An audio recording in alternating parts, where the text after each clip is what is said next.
What's up, everybody? Welcome back to another episode of Two for Two, your sports podcast for the culture, by the voices of the culture. As you can see, it's me, your host, Quis. I'm here with my co-host, Nell, and we got Walt on the pod, so you know it's a great day. So, everybody, we're going to get into this playoffs. We're gonna recap it. We're going to preview it, and we're going to have a good show for y'all. So, this is Season 3, Episode 24. Let's get it. Nell, Walt, my brothers. We're gathered today. Hold on, let me make sure y'all can. Let me readjust. Y'all see that? We're here today with two good friends of mine, man. You know, y'all boys. How y'all doing, man? It's good to see y'all. I'm here, man. Good to see what we can of Nell. As you can see, I mean, Nell's not too happy. Walt came on here neutral, no Steelers gear today. Tough losses for their teams in the playoffs. So we might as well go ahead. Nell, we're going to start off with you, man. This is Nell's first time speaking publicly since the defeat. Everybody in the group chat was like, Walt, can somebody check on our boy? Nell's nowhere to be found. Hey, this is a safe space, man. It's gonna be like a therapy episode for us three, and then as well as our listeners out there. I mean, because our Eagles fans, listeners, they gonna need this therapy session. Of course, our Steelers nation as well, but we got some Cowboy fans out there that Nell brings along. So welcome to our therapy session, man. And it wouldn't be right if I wasn't here to doctor this thing.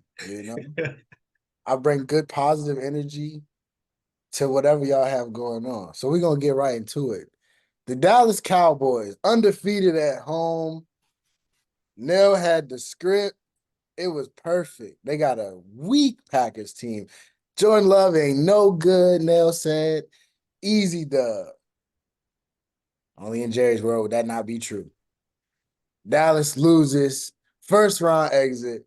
Nell, you have the floor, brother. I don't even need to get into the synopsis. Or do you want me to tell them what happened? For those that didn't know. Nell's got it. Nell's got you covered. I don't think we need to discuss any further details. I was born August 27th, 1996, for those out there that don't know. That's my mom. The Dallas Cowboys' last Super Bowl came January 28th, 1996. Since then, they haven't reached the conference championship. Haven't reached the Super Bowl, obviously. And I just think that it's ridiculous. What we witnessed on Sunday was all-time embarrassing. That might be the worst one yet. Since 1996, Cowboys have won 244 games in the NFL. That would rank 10th in that time frame. Every other team in the top 10 has won a Super Bowl, except those Dallas Cowboys. Dallas Cowboys this year, 9 All-Pros. They got ballers, right? First round exit. So it's becoming a recurring theme with this team. Lights are just a bit too bright. We can say what we want about Dak, Walter Payton Man of the Year, locker room guy. But when he gets on the big stage, man, he just can't get it done. And at the end of the day, that Mr. Nice Guy, that leader, that's not going to get it done on the field. Every single year, we somehow get off to a slow start in the playoffs. Like, it ain't no sense of urgency. Like, we done been there before. Like, we ain't in a damn near 30-year drought. So for them to come out and beat 27-0 to start the game was just ridiculous. Mike McCarthy can go. Dan Quinn can go.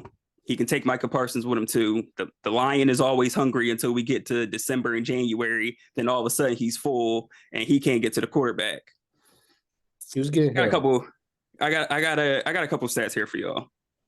So first of all, this team lost 6 of 7 games when they were trailing at halftime. Clearly, when they don't score first, it's bad. But there's 32 teams, right?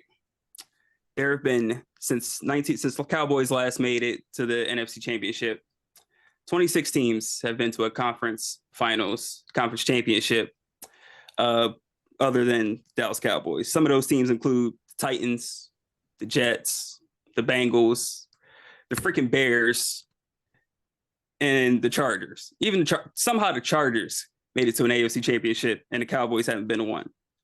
It's only 3 teams that haven't been to an NFC championship since '96.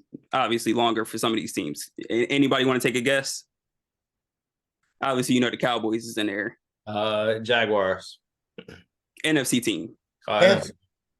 Oh wait, no. Panthers made it to the Super Bowl. No, it's me. I take that back.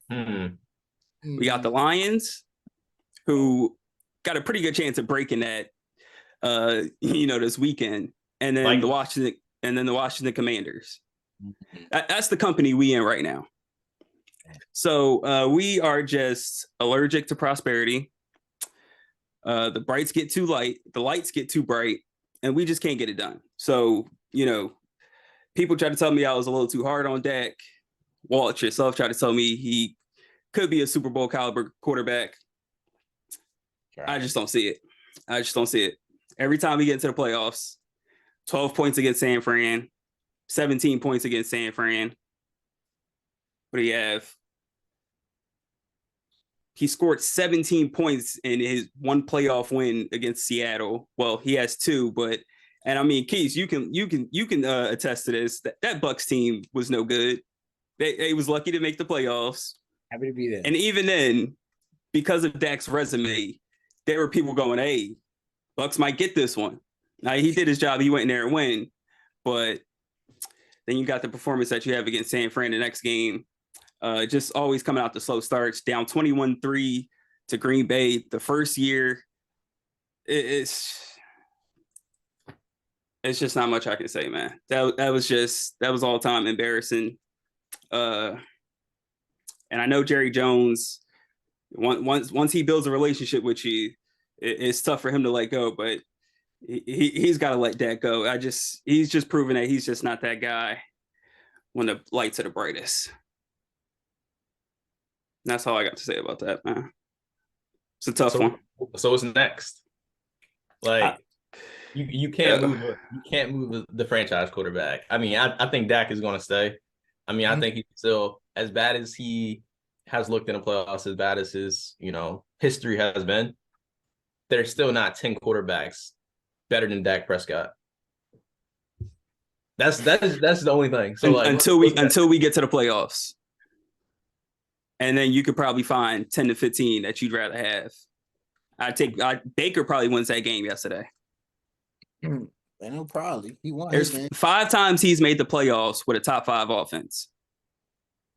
And we ran down the numbers: 16 points, 17 points against San Fran, 12 points in another game. You're down 27-0 in the first half against Green Bay, down 21-3 in another game against Green Bay. Green Bay has more playoff wins in that stadium than the Cowboys do, which is just atrocious. So, you can cut there's not 10 quarterbacks better than Dak. Look, brother ain't getting it done. All of that, look, all the numbers, this was by far his best season. And by far the best path that we had to get to the NFC Championship. And he just completely melted down. Looked like a deer in headlights in a playoff game at home. So, I can't support a Dallas Cowboys team that's led by Dak Prescott anymore. I just can't. Fair. Is this a public declaration or denouncement of fandom? Is the banner gonna stay up? Actually, yeah, we can take this crap off. Yeah, get rid of that. That was. I'm not saying I'm done with the boys, but I can recognize that hopes of a Super Bowl ain't coming if number 4 is under center. Okay, so said it. Y'all move McCarthy. Move on from him, right? Who would you like to replace him? Belichick, right? He said it. Belichick said he wants to challenge. I don't know if that's the kind of challenge he's looking for. Look, does Jerry and Belichick mesh? I don't know. Look, I'd be here for it. Man's got 6 Super Bowl rings at the end of the day, so it would certainly be an upgrade from McCarthy. But I need to see an upgrade at quarterback too. I mean, Belichick hasn't been great without Tom Brady, so You got a point there too. So I still got Trey Lance on the roster. look, throw him in there. Hey, shit, they should have put him in the first half the way Dak was looking. hey, you know, you said it yourself, bro. You know, like you talked about the cycle, how it goes around this time. And They find a new way to do it every year. A new way. It's creative. You got the play with Zeke last year to end the season. One of the worst plays we've ever seen. The other game against San Fran couldn't get a playoff. Couldn't spike the ball in time to get your last playoff. I mean, it's just atrocious, man. But at like what point do you hold Jerry Jones accountable though? Like our team had 9 all pros this year. Can I really blame the guy that's putting all this talent on the team? Like at the end of the day, the band, we know what they've been doing in the draft, drafting guys, CeeDee Lamb, Durant Bland, Diggs, Micah, like they've been drafting stars. And somehow job's just not getting done. That's true. But it's just the same old song, you know? That's what I'm saying. Like at some point, like somebody else has to take the blame. The person that's orchestrating it all, right? Like he's the only owner in pro football that does what he does as far as like the football stuff. At some point, you gotta hold like at some point, Jerry gotta just be like, I'm gonna put the ego aside, and I'm like I said, for the betterment of the organization. Yeah, like I said, I think that's one of the bigger issues with the team is when Jerry builds a relationship with these players and he gets real close to them. We've seen, guys get overpaid or they stay a little longer than maybe they should have, like Dez and Zeke. So we saw Jalen Smith get a top linebacker money after half a season of being okay. So, like there's definitely some blame you could throw towards Jerry, but I look, all the blame is going towards the players and the coaching staff for me and this go around because you had it all set up. I mean, you had this. This is the first time a 7 seed has won a wild card game, so you had that going for you, and somehow you just screw it up. Yeah, I mean, hey, no better way to go out, man. That's unfortunate. Now, I'm sorry, brother. I didn't when I was imagining this today. Prior to this weekend, I didn't imagine you. I don't think I've ever been more confident to start a playoff run than I was this year. I was talking. That's why when people were texting me talking shit, I just had to eat it because I was talking crazy this week coming up. I was telling everyone get ready for the Super Bowl run, and they wet the bed. They did me bad. You had me on a bandwagon. I had the Cowboys coming out of the NFC, and like you said, there was no better path. I mean, I would say me and Quis were very high on Jordan Love this season. Very different from you, but I still had no faith that the Packers was going to go into Dallas and get a win. Not this Packers. 16 straight at home, 37, 40 points a game. Yeah, and biggest game of the season, and that's how they come out 27-0. Boy, that was something. That was something. But man, look, on the bright side, you're not there alone. Is no bright side. There is no bright side. Stop it. For the sake of today, you're not alone. We got Walt here to share a little bit of the pain with you, man. Walt, your Steelers, undermatched, went into Buffalo, postponement threw you guys off a little bit. Tough loss for the guys, man. Yeah. I mean, before I get into my Steelers, I will say what all I was thinking last night watching that Eagles and Bucs game was I'm like, please, God, do not let the Eagles win this game. Because I know it's going to make me feel a lot better. I know it's going to make Nell feel a lot better. As bad as he's right now. It honestly did nothing for me. It did You're a better man than me then. You're a better man than me then. Because ain't no way the Eagles was winning. And I was going to be happy. That's true. That's why. I mean, that's why. But for me, I kind of I shed the emotion for the Steelers probably about week 11. I mean, I was just like, it is what it is, right? Like the Steelers will never be that team that I can put my heart and soul into. Kind of like Nell said, but I can't put my heart and soul into a team with Kenny Pickett running out there at quarterback. I just can't allow myself to do it. Matt Canada aside, right? Like the offense is only going to go as far as the quarterback takes them. And we've seen, quarterbacks with worse offensive coordinators. We've seen teams with worse weapons do something, right? Like Kenny Pickett was a first-round guy. You will expect him to elevate the rest of the guys on the roster. That's just non-existent with the Steelers offense. Since Kenny Pickett's been gone, since Matt Canada's been gone, the Steelers have kind of like refound this, this spark. But if you would have told me when they lost to the Colts, I think that was a Saturday game. It was like a month ago, and we lost that game. If you would have told me that the Steelers would have made the playoffs, I would have laughed at you at that point, right? But somehow, some way, Mason Rudolph, the Eskimo bro, as Antonio Brown calls him, found a way. I guess he got that Steeler DNA. I mean, he probably got the last of that Still Kurt, Triple B's era Steeler DNA that brought a lot of joy to my life. I guess Mason Rudolph probably got the last of it, of that heart. So I guess he gave us a fighter's chance. I was trolling a little bit. I don't really think we really had a chance against the Bills, but we fought. But I think that's me saying that they fought. Like, as a Steelers fan, it's embarrassing. Like, it's embarrassing that we've become that feel-good team, the underdog team. Like, it's the Pittsburgh Steelers, right? We got 6 rings, and we're at the point where people treating us like a JV kid playing varsity right now. And that's like, that has never been the case, right? The Steelers are a front running organization. When I fell in love with the Steelers, it was of course the Big Ben era. And then we had a reemergence of that later on. But it's been 7 seasons since Mike Tomlin last won a playoff game. So I think we're more down in the dumps than the Cowboys at this point. Like, I don't know about all that. Like, come on now. Like, it's bad. Like, it's real bad in Pittsburgh. And it's like, we're going to put the Band-Aid on it just because we got TJ Watt, generational defensive player. And because Mike Tomlin doesn't have a losing record, right? I'm as big as a Mike Tomlin fan as anyone. I think the guy's a great guy. I think he's been a great coach. But I think, it's run its course, right? It's time for a change.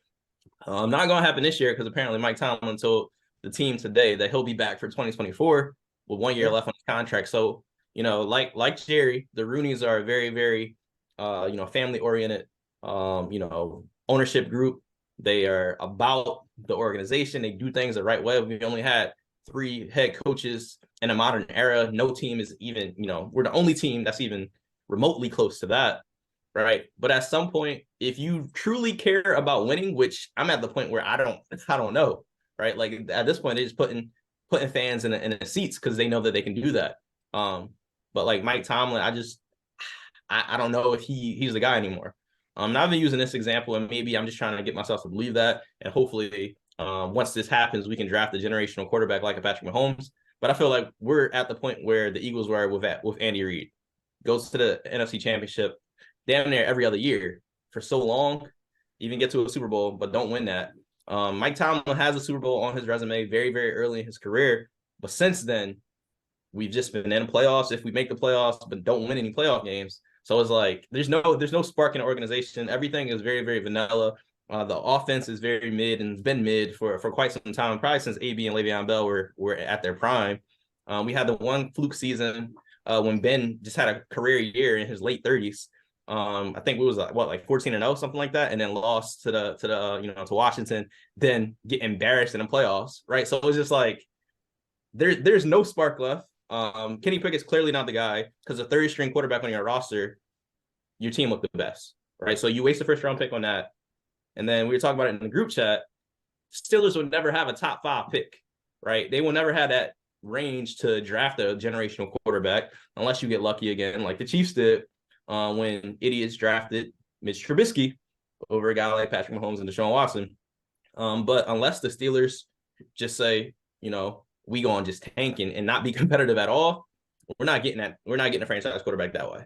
So it's either going to be a trade or something is the way that the Steelers are going to be able to get this, or we find another diamond in the rough like Ben. But like I said, the emotion is kind of subsided as far as expecting the Steelers to do something, especially this year. This year was a throwaway year. We was playing with house money, especially once Kenny Pickett went down. But at a certain point, it's going to be hard for myself to be invested in the Steelers I'm not going, take the banner off my wall like Nelly, but I just can't be hyped or excited. As much as I love black coaches, as much as I love Mike Tomlin, I can't be excited for winning seasons, right? Like that's not the Steelers' way. And it's hard right now. And it's funny when we had conversations about, what coaches would we like to see. I know Temp wants to see Eric Bieniemy in there, but I just think you need a complete shift. Like you can't just keep, changing the offensive coordinator. Like we've had like 4 offensive coordinators in like the last 6 years or so. It's clearly not working. It's clearly not working. The defense, which was our heart and soul, like TJ Watt, you already know when you got a Watt brother, generational talent, they're going to be both first ballot Hall of Famers, but you got to expect to miss at least 4 games a year with them. Like it's just the facts, right? And if you can't, and you can, like, not saying we can't rely on TJ Watt because he's arguably the best player in football, right?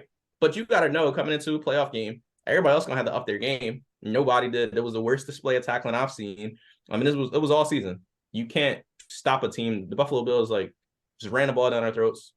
Josh Allen, big pause there. Josh Allen, James Cook, and all of them. Like it's just embarrassing. Like you will never see a Steelers team in a Mike Tomlin, I guess, prime get destroyed like that. So it's bad in Pittsburgh.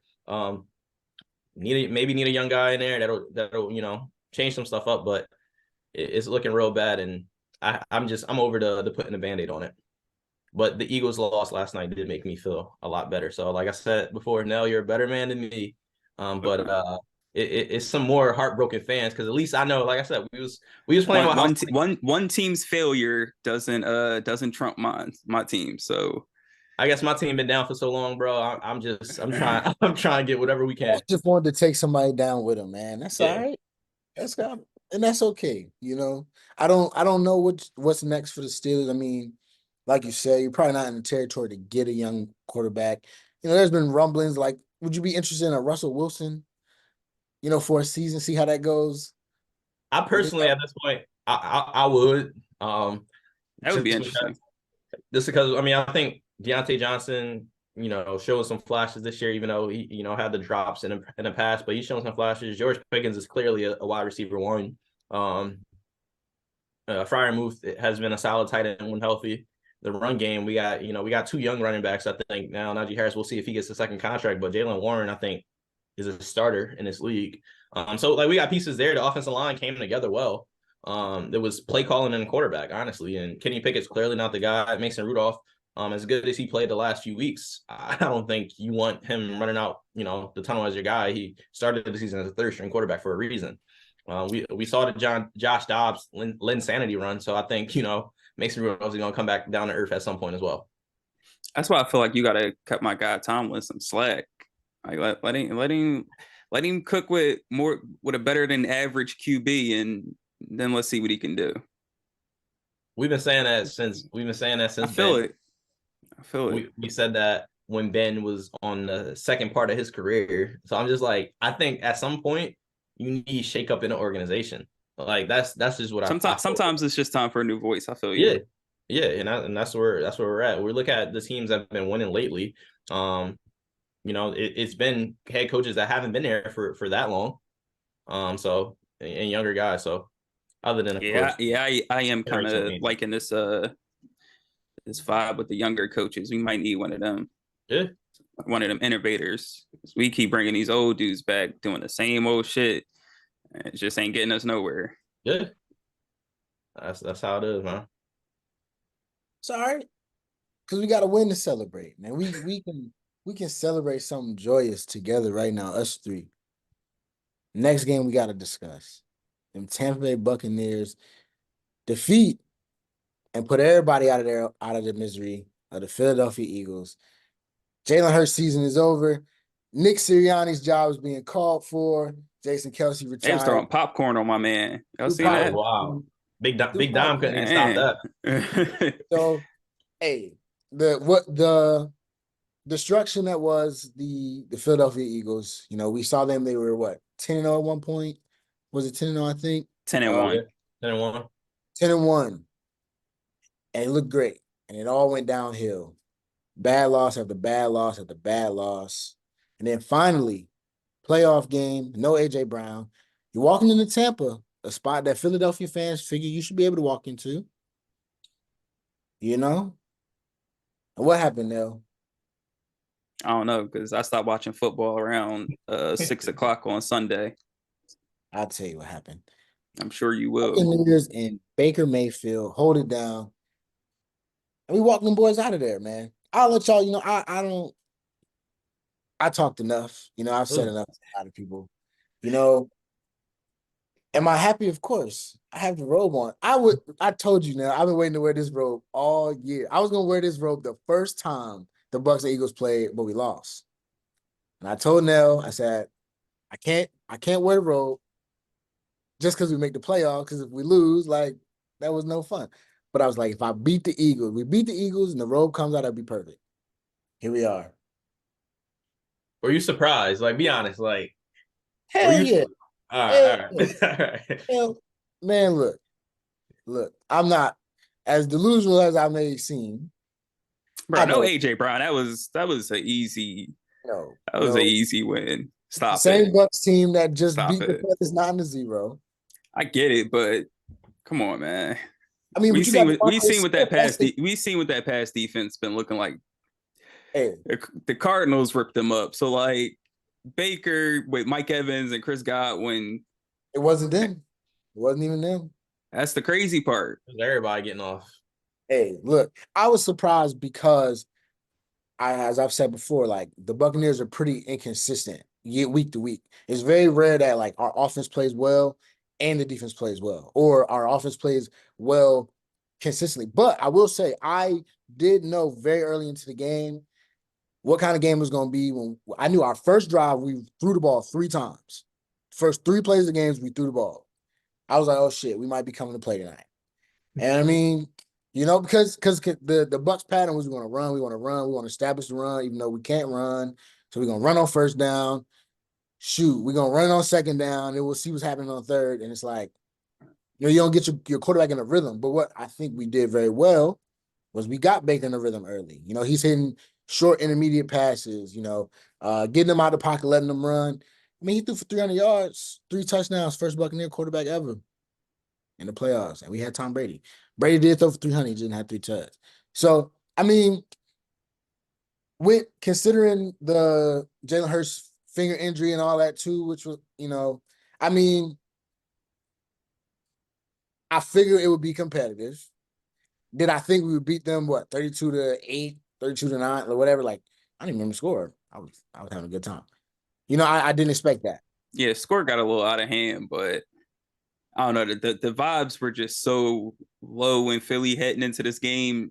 The way they ended that season, it was honestly very reminiscent of that Steelers team Walt was talking about. Yep. That got off to such a great start, and then end of the season started rattling, and then first game out. Embarrassed us. And I would say the vibes were even lower in Philly, the way they were playing. And then, of course, you lose your number one in A.J. Brown. Yeah. Defense has statistically literally been, bottom 5 in the NFL in every category, the last second half of the season. So it was just a recipe for disaster. Hey, man, Philly. So for Philly, do they have to make a switch? Is the Nick Sirianni fire in room, like, is that thing, does it have actual momentum? Do y'all think that would make sense? We've talked about Jalen Hurts a lot, and I'm still having this discussion with people. I'm like, at what point now do we talk about your quarterback might not be the guy? Now, Nell said it, Dak ain't the guy. That's something you've accepted. Walt and the Steelers, y'all don't have a quarterback. Jalen Hurts, he performs. I think he's earned himself another year. I mean, yeah, I don't think you move on from him now. But my thing is, when we're looking down the blame list again, how much of that falls on Jalen Hurts? How much of them, that faltering, like, that's your quarterback. Anybody else be like, yo, what wins and losses quarterback? He can't win me a game. I think you got to put a good amount of blame on him, definitely, for this season. He turned the ball over a ton this year. Obviously, wasn't as accurate, but I do think those two coordinators, missing those two coaches, I do think it had a pretty big impact on the team, because you can see they just didn't look like the same offense. Defensively, I think they're just kind of showing their age, and obviously they've got a lot of holes at linebacker. But offensively, you can tell it just wasn't the same football team. So they've got to figure that part out. But Jalen Hurts he's proven that, look, if everything is right, if his guys are healthy, and coaches putting him in the right positions, he can take you to a Super Bowl. If the team is there and the path is right, he can get you there. Shit, Dak hasn't proven he can get you anywhere. So, I think he's earned some leeway, just for that regard, just because he proved that he could do it. When things go right for him, it's football. It happens. You're not going to win every single year. Not everyone's Pat Mahomes. These things kind of happen. So, bounce back next year, try to improve the team as best you can. Definitely get some new coordinators, and see what you got in Hurts next year. Yeah, you said it best. I mean, I'm torn, right? Like, last time I was on this pod, we kind of discussed Herbert and Hurts, I believe. So I would say, like, I do like Jalen Hurts. I'm a Jalen Hurts fan. Clearly there are limitations with him as the quarterback. I think you could say that for just about every single NFL quarterback, though. I don't think he's the biggest issue with the team. I think play calling was definitely troublesome this year. Kind of night and day from last year. It happens, right? It's a first-time play caller. At some point, though, you would hope your offensive coordinator or your head coach, who has offensive coordinator experience, would kind of take the reins to do that. And so that kind of brings up the conversation about Nick Sirianni, right? Like, is he the guy to make those tough decisions? We saw him make the defensive switch, right? But maybe offense was a little too difficult, a little bit too much for him to kind of interrupt, because he would have to be the guy to be that play caller, as opposed to like pushing that responsibility to someone else. So I think, like Nell said, bring in a new offensive coordinator, bring in a whole new defensive system. Obviously, like, I think you got to just throw Sean Desai's system out. Matt Patricia, I don't think he's been a great coach since he's left Belichick. So thinking he could be the Band-Aid for that was honestly laughable, and just dumb altogether, especially late in the season. Clearly didn't work because they got torched. But I think Sirianni, he at least earns another year. Yeah, he made a Super Bowl last year. He did have two great coordinators. As much as the Eagles hated Jonathan Gannon, I think he did a pretty solid job in Arizona this year. We all thought Arizona was going to be the worst team in the league. They clearly weren't. They had some big wins and were competitive all season. But then, of course, Shane Steichen, who was the guy last year, who Jalen Hurts definitely took that leap that I never saw coming. I don't think anyone else here saw the leap that Jalen Hurts took last year coming. So Steichen clearly was very important to Hurts' development as a quarterback. And that he definitely regressed. Maybe the injuries played into it. But I still think Jalen Hurts, like, he has limitations, right? He's not going to be the guy that's truly going to beat you with his legs. Like, he's not Josh Allen or Lamar Jackson when it comes to the running game. Passing wise, he does not have a big arm. He doesn't do things crazy, unbelievably off script like some of the elite quarterbacks. But he's always been very, very solid at doing those things, like a very solid runner. Was able to make the throws when he needed them. But I think the system last year, and we're going to talk about system quarterback a little bit, I think Jalen Hurts, the system was perfect for him last year, right? Teams didn't see that Eagles offense, that RPO game. It was new. It was fresh, right? And the Eagles had Devontae Smith. They had A.J. Brown, right? They had those guys, and it was fresh, right? After week 11, teams kind of, got settled in. You gotta change things up. You gotta adjust, right? And Hurts didn't adjust well. Maybe he was a little bit limited by the knee injury or what. But I think next year, coming into next year, there's a lot of question marks. AJ Brown was kind of upset later in the season once teams kind of figured him out. So where's the chemistry at with him? The run game, DeAndre Swift's potentially a free agent. We obviously see Kenneth Gainwell's not that guy, right? Swift's the Pro Bowler this year. Do the Eagles pay him, or do they draft the running back, right? So, like, Jason Kelce retires. Defense, Fletcher Cox, Brandon Graham, like, what are the Eagles doing there? So this will be a whole new look Eagles team. I think big win for your Bucs, Quis, but I think the biggest question marks here, the Bucs earned that victory. Obviously, they were the better team yesterday. But I think more of the question marks after this are clearly going to be on the Eagles. and what they look like next year. But this is a big year for Jalen Hurts. He just got paid big money. Was the highest paid quarterback until the Burrow deal. Off of pretty much 1 year, right? A 1 year sample size. We've seen this happen before with an Eagles quarterback. I don't want to say the name on a podcast because I don't want Eagles fans to go into a frenzy. But we've seen this before. We've seen this before in Philly with a guy who they thought was going to be a franchise guy. They moved on, won a Super Bowl, and now we're back at this conversation. So it hurts. Again, I'm going to say it. We've seen Hurts at Alabama. We've seen Hurts at Oklahoma. The guy was a second-round pick for a reason. Not saying that quarterbacks can't, progress, but at the speed that Jalen Hurts did it, we hadn't seen it from a second-round guy like that. I don't know. I just don't. If everything's not right around Jalen Hurts, I don't think he's going to be the guy to elevate the team. That's just my opinion. I think the Eagles are fine with him. They can get back the system. They got the guys around him. They got a great tight end in Goddard. They got two clear number one receivers, I think, in Smith and AJ Brown. But there's some question marks, and I think if the Kelsey retiring too. Kelsey retiring is tough for that O-line. So, like I said, if they can somehow, some way get it back to what it was last year, I think Hurts is fine. But if you need Hurts to be Superman, it's not going to happen. He's not Superman. Cam Newton said it. Game manager. Hey, we won't rag on them no more. We got two other games. The Texans defeated the Browns. Nell did not believe in CJ Stroud. Did not believe it was 50-50, man. You picked the Browns. Are you more surprised? Or I clearly had a bad week of picking. You had a bad week. You had a bad year. It was all a fluke. I won the year, so your script was wrong. So how we feeling right now about the Texans, man? Joe Flacco tried with the Browns. They gave him, it was a good game for a little bit, and then the Texans took off.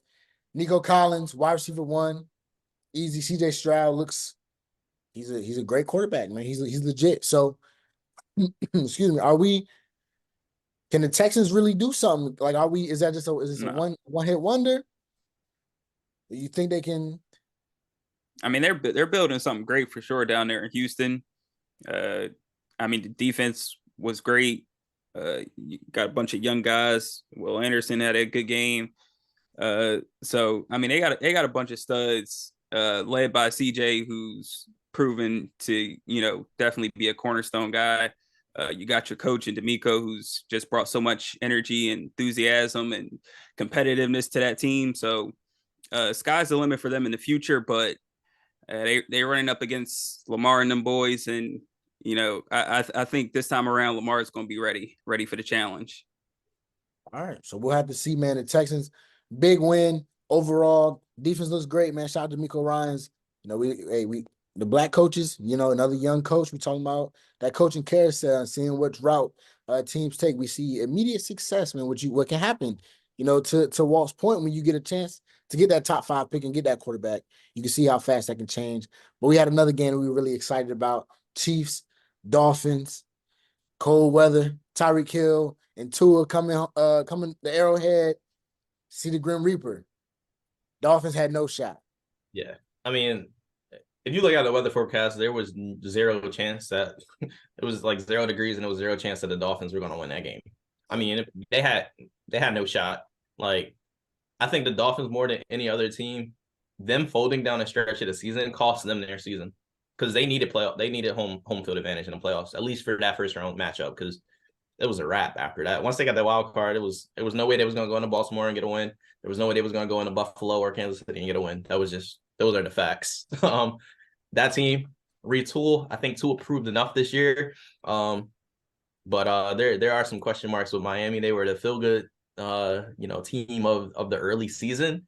But it looks good. It looks good. And outside of that, the injuries on defense definitely killed them as well. But a fair weather team is not going to go far in the playoffs.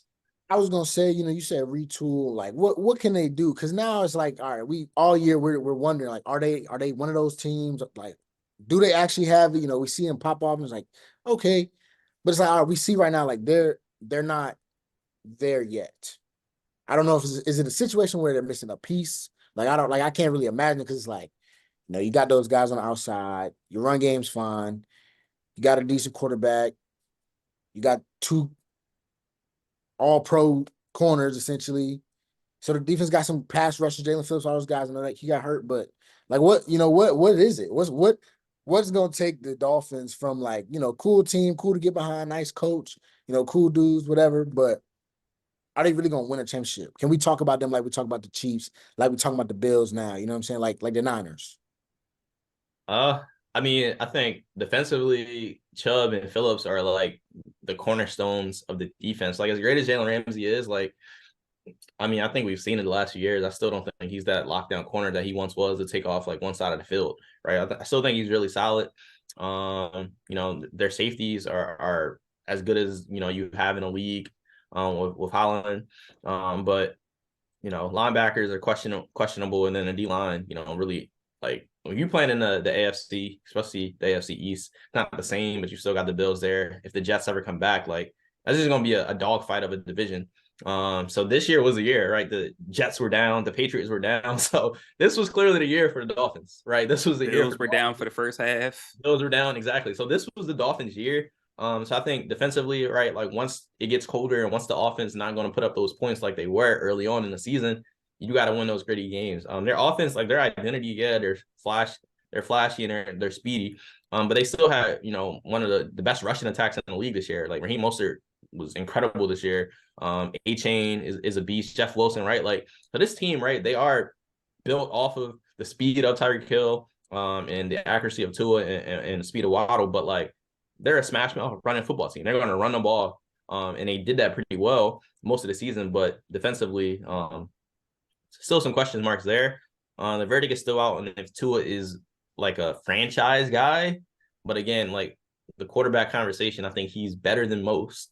So it's like if he's not there, what do you do? Like there's not another quarterback unless you get a Mahomes or a Josh Allen or a Lamar that's going to take this team to another level that Tua hasn't. So I just think defensively, if you can build a defense up and have a great defense, that's going to be the best thing for this team. So you don't have to score 40 every night.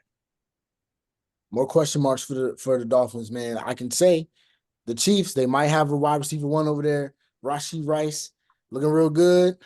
I mean, I know you're the wide receiver expert, Walt. Can Rashee Rice be that guy to elevate the Chiefs? Is it enough to get them over the edge and get them another Super Bowl after seeing how they looked in the first one? Yeah, I mean, I still got the Chiefs coming out the AFC. I know Nell doesn't think that I've listened to the pod the last few weeks, and I know Nell doesn't believe that the Chiefs have enough, and he believes that the drops will continue and things like that. But I think the Chiefs have, they got the secret weapon in Patrick Mahomes, obviously, but Rashee Rice, since the time I saw him play live at Maryland when he torched Maryland's defense, who had got 2 NFL corners that are in the league now. One guy was a first round pick, the other guy was a second round pick. Rashee Rice was the best player on the field. So he's a legit guy. You get the ball in his hands, let him do his thing. I think they've unlocked that, and he's coming on strong towards where you really need him in a season. But again, like it's Patrick Mahomes. If I had to bet on him going into Buffalo, it's gonna be tough. But I like Mahomes versus Allen. He, as much as I've been a Josh Allen stan this entire season and standing on the table for Josh Allen, it pains me to say, but the Grim Reaper will strike again. It just seems like it's just setting up to be too good to be true again for the Chiefs. But I think they get it done in Buffalo for the first time too on a road. Mahomes will silence the critics because we know how disrespectful things will get if Josh Allen wins, because we'll be having some uncomfortable conversations about the best quarterback. So I think Mahomes shows up. Don't spark that up, man. It's gonna happen. It happened when Burrow beat him. So of course it's gonna happen when if Josh Allen beats him. I mean, that's fair. I think the Grim Reaper got it. I think the Chiefs are gonna hold it down. I like Lamar's chances should they meet, but we'll have to see when those teams get there. And then again, Bills or Chiefs? Rocking with the Bills, man. I've been saying second half of the season, I think they've been Ravens towards the end of the season really, played some really good football, but Bills were playing just as good as anybody in the league. That from that overtime loss in Philly, rest of the season, they've been one of the most explosive teams in the league. I think them being at home, not having to go to Arrowhead for this game, I think will give them a bit of an advantage. And I think it's just Josh Allen's time. I just think he's due for one. I mean, now again, my picks have been just atrocious. So I mean, it's probably going to go the other way. But I can't co-sign. I'm rocking with Josh. Yeah, no, I can't co-sign that. I can't co-sign. I'm team caucus on this one. That's absurd. We got the other game that we didn't get into was one of your favorites, Nell. You excited about it? Lions versus the Rams. Not excited about anything. Went back home. I know you're not excited about it now, but the Matt Stafford Detroit return filled with booze, and he lost. After the game, Matt Stafford said he was excited for the players, not the fans. That was a little media thing that they were all talking about. But hey, the Lions, Dan Campbell, they're doing something that's never been done. How long has it been since we've seen long time? 93 maybe since the last playoff win, I think, something like that. Yeah. 30 years. 30 years. The stadium was rocking. I know the Lions got to play against my Bucs, man. So how y'all feel about the Lions against the Rams? I think we're gonna look at so one thing Puka Nacua, crazy breakout playoff game. What he just had a rookie record. He broke DK Metcalf's rookie record for receiving in the game, but it's not enough. Are the Rams at this point now? After that loss, Aaron Donald getting a little older, Matt Stafford getting a little older. What direction are the Rams trending, man? I know this was an unlikely playoff berth, but post loss now that they're leaving, season over. What's next for the Rams?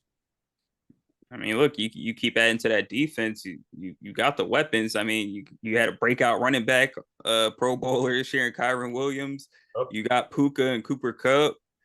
I mean, you keep adding to that secondary and, add some more playmakers on defense. I mean, I think they've got a Super Bowl caliber offense. Yeah, I'm with you. I think some of those draft picks start to come back this year from, I think they had the Ramsey trade, the Stafford trade. I think some of those picks start to come back this year. Build a defense up. That's really what it is. Outside of 90, that defense was bare for real. All season they were bad. But like you said, they got Puka, a star, Cooper Kupp, still a legit number one, Kyron Williams, second team All-Pro. You got the pieces. And that was a winnable game. I'm happy for Detroit. I'm happy for my guy Craig. But the Rams and McVay, who I'm the biggest Sean McVay fan there is, but I don't know if he got outcoached in the red zone or what, but terrible red zone execution. It was 2 times they should have scored. And it's a different game. And it was the time I think he kicked the field goal. They should have went for it. So just very, very complacent in the red zone. And it goes the other way. They win that game. So I don't think the Lions showed me anything that was like, this is a Super Bowl team. I think that the Bucs, I don't want to get too excited here, but I think the Bucs have a good chance to play competitive against the Lions. Not get them too excited. No, not get them too excited, but I think it's going to be a good game. They didn't look as sharp as I would would have liked to see them. So we'll see. We'll see. I think it's going to be a good game. But I think Rams keep it together. Okay, so we know we dipping into the previews a little bit. We talked about the Chiefs and the Bills. I think Nell's going with the Bills, right?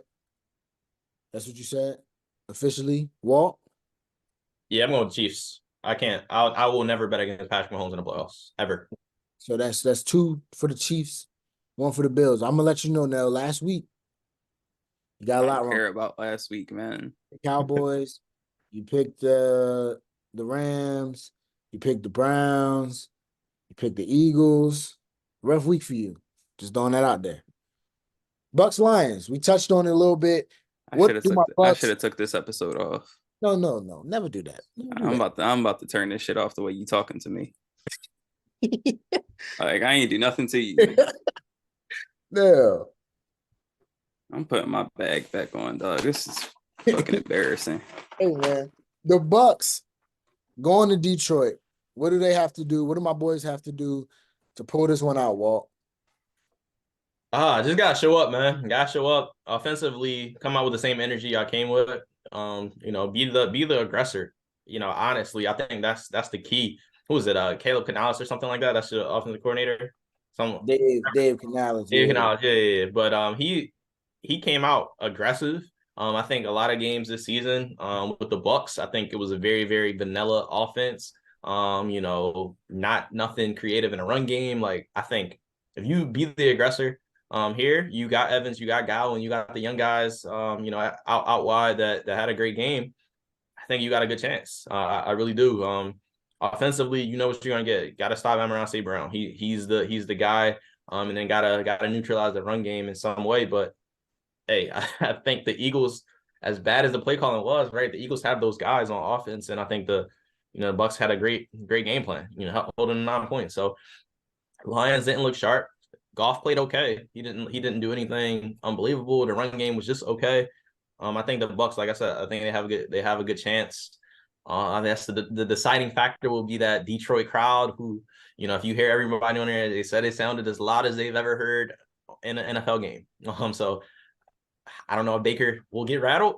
He's experienced. He's been in big moments. So I think that'll probably be the slight advantage to the Lions. So that's why I'll go with the Lions there. But I think it's a toss-up. It's going to be a close game, man. It's going to be a close game. Yeah. No toss up here. Lions win by double digits. I mean, Keith talked about it at the start of the show. Consistency. You talked about consistency with this team. They scored 9 points against the Panthers, came out, scored 32 on the Eagles. So it's probably going to be a low-scoring game against the Lions. I think they're going to be turned up. They got a second home game, thanks to Cowboys. But yeah, I think they'll be turned up. I think Baker will turn back into regular Baker, and I think you won't be wearing that robe next week. I won't be. You won't be because I will have a better outfit. What you don't know, what you haven't noticed, I told you. I'll get you a bag like me. I don't need a bag. I'm gonna have a different bag. I'm gonna show you. Just let me show you something. See, look. You said you had the script. No. Look, clearly they lied to me. A couple meetings, and I told him last episode. I said, "Nell, you missing an essential meeting. The Bucs Spin the Block tour is written in stone. Boom, got our revenge on the Eagles. Line up perfectly. We got a date with the Lions, who beat us, smacked us up earlier this year, similar to how the Eagles did. Smack you up again. It's hard to beat a team twice, fellas. It's hard to beat a team twice, especially a team with nothing to lose. We're not supposed to win. The Bucs get the Lions. Boom, knock them off. Niners take care of business, unlike your Cowboys. What happens? Bucs-Niners rematch. We've spun the block now on 3. You see where I'm going with this?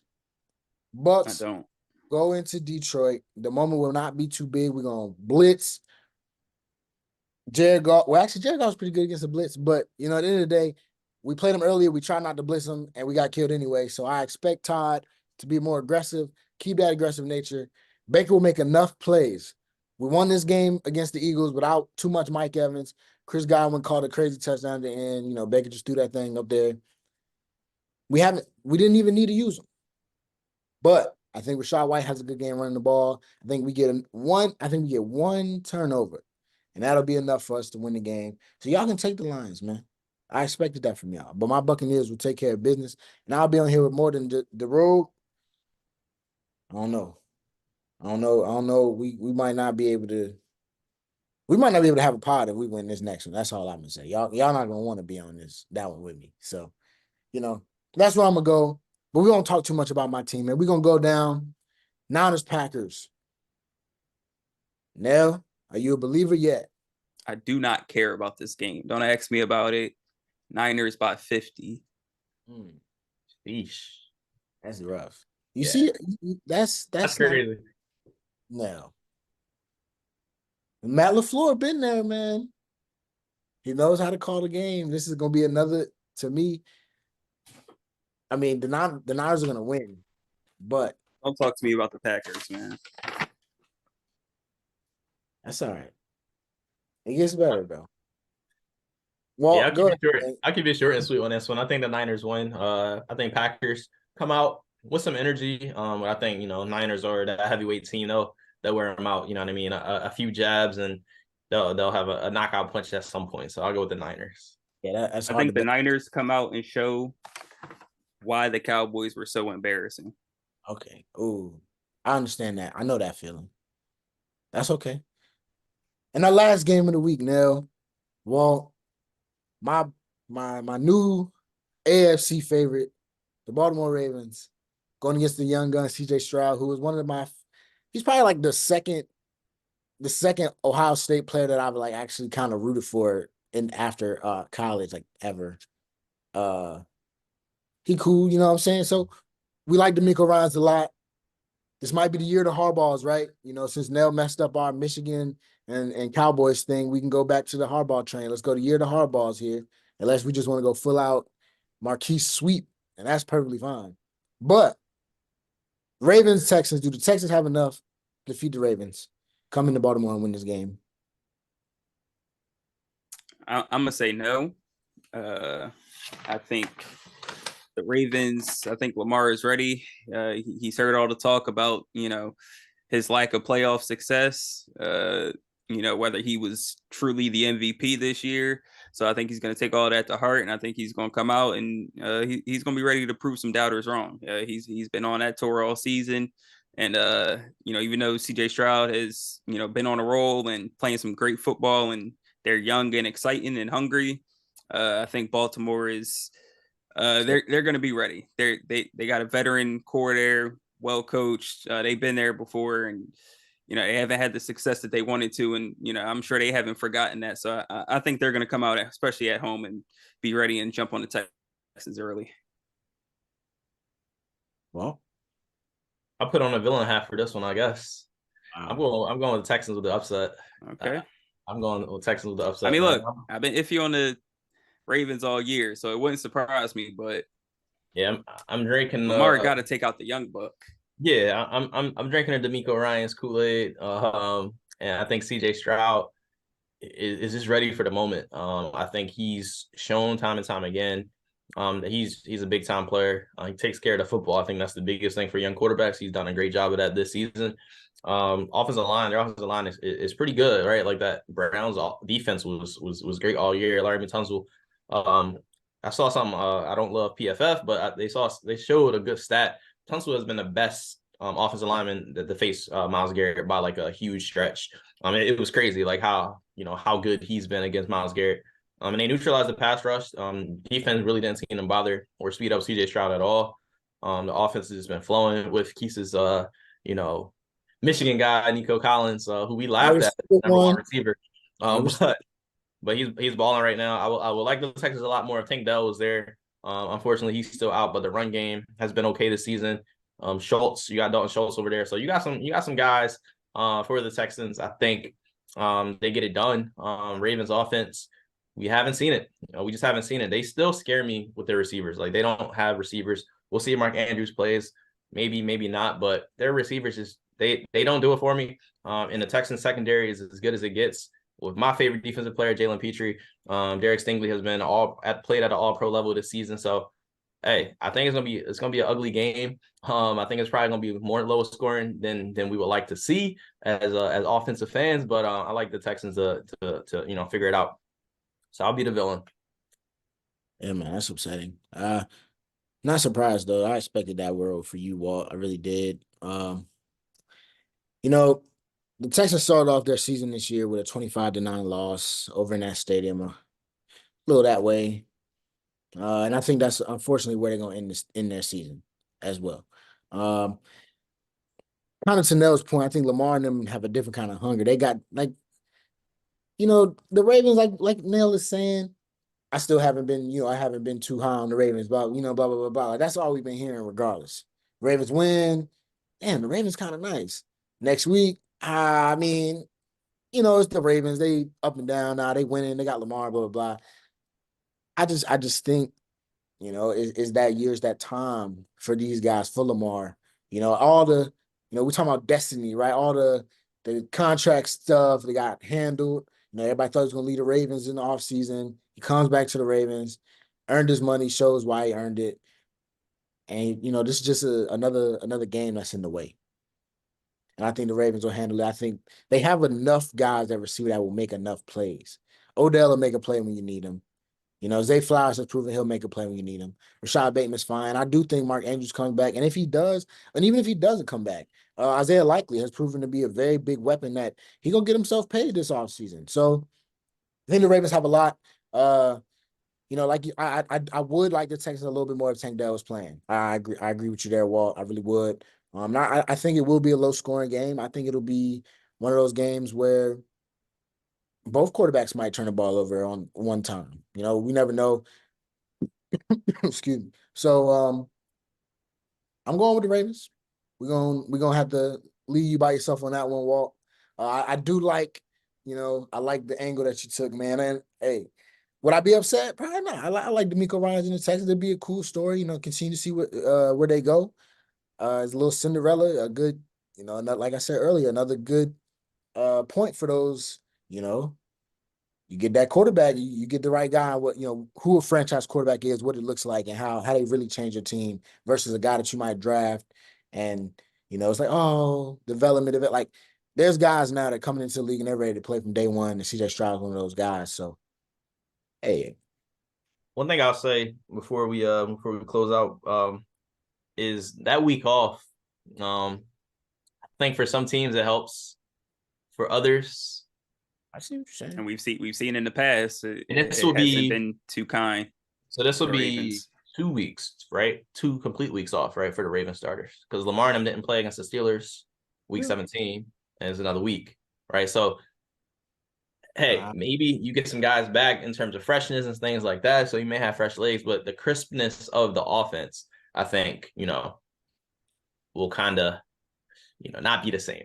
That's all in an offense that, to my point, like I don't think at any point this season I looked at the Ravens and said this offense has figured it out, right? Like I think Lamar has been very steady. I think he's had some games when he's thrown a lot of touchdowns. He's had some games when maybe he struggled a little bit in the pass game, but the pass game as a whole has struggled a little bit.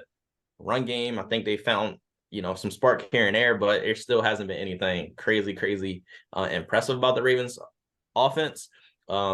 So who knows? That's my only thing. But I think, hey, defensively, they're as good as it gets. But I just like, where the energy is in Houston, man. And Texans have been playing, as we say, playoff football. They've been saying that about the Bills, having to win big games down the stretch just to make the playoffs. That's kind of where the Texans have been at. So I hope they got one more run in them. Hey man, that was about as good as gonna get it in a sell job, man. Would you change your mind, Nell? I mean, it's a great point. We'll see. I think you could definitely see the Ravens get off to a bit of a slow start, but the key will be will the Texans be able to capitalize off that slow start. I think the Ravens defense will show up more so than the Browns top ranked defense did. So we'll see. I'm looking forward to the matchup. That's all I know. Actually, no, I'm not, because I'm not watching football anymore. What am I saying? Yeah, you are. Regardless, I'll catch the Sports Center highlight. Hey, you're gonna watch it. Well, regardless, man, we got 4 really good games this week, man. We had a really exciting first wildcard round.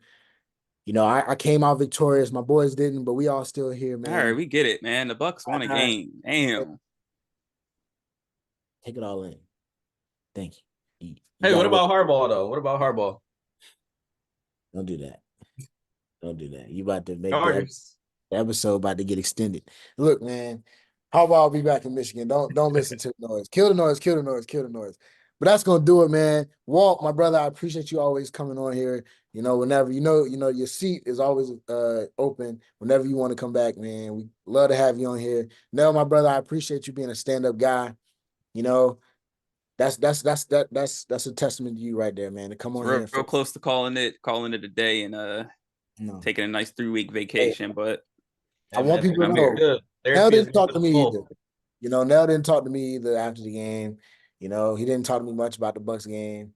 So he's really unplugged himself from the football season after a disastrous loss.